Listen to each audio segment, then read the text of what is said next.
ఆయన ప్రేమగల దేవుడు. ఆయన నీకోసం సిలువలో మరణించిన దేవుడు. ఆయన నీ భారాలన్నీ తన మీద వేసుకుని సిలువను మోసిన దేవుడు. ఆయన సిలువ అంటే కేవలం మనం అనుకున్నది మాత్రమే కాదు.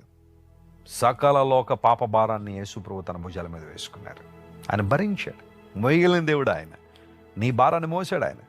నువ్వు ఉన్న చోటున యేసుప్రభు నీ హృదయంలోకి ఆహ్వానించి, అయ్యా నీ రక్షణ నాకు కావాలి, నీ కృపలో నేను వర్ధిల్లాలని కోరుతున్నానని ఆయన మీద నువ్వు ఆనుకోగలిగితే నీ భారం అంతా భరించే దేవుడు ఆయన.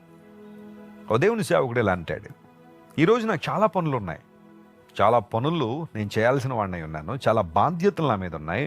అందరూ బట్టి ఈరోజు నేను రోజువారి కన్నా ఎక్కువ ప్రార్థన చేస్తాను అన్నాడు. మనం ఏమంటాం, ఈరోజు చాలా పనులు ఉన్నాయి కాబట్టి ప్రార్థన తగ్గించేద్దాం, వాక్యం తగ్గిద్దాం అనుకుంటాం. కానీ ఆయన ఏమన్నా తెలుసా, ఈరోజు నాకు చాలా పనులు ఉన్నాయి కాబట్టి నేను ఎక్కువసేపు ప్రార్థన చేస్తాను, నేను ప్రార్థన చేయడం ద్వారా దేవుడు ఆ పనులను తేలిక చేస్తాడని. ఎంత చక్కని మాట. దేవుని మీద ఆనుకోవడం అంటే అదే, ఆయన మీద మన భారం వేయడం అంటే అదే. గర్భవాసినైనది మొదలుకొని నీవు నాకు ప్రాపకుడు అయి ఉన్నావు ప్రభువా. ఈరోజు నీ భారాన్ని మోసే దేవుడు ఆయన, నిన్ను భరిస్తున్న దేవుడు, నీ జీవితంలో నూతనమైన కార్యాలు చేయడానికి ఇష్టపడుతున్న దేవుడు ఆయన. ఆయన వైపు చూస్తావా? నిత్యము ఆయన స్తుతించడానికి మనకున్న కారణం ఇదే. ఆయన మన ప్రాపకుడై ఉన్నాడు, అనగా మన భారాన్ని మోసేవాడు.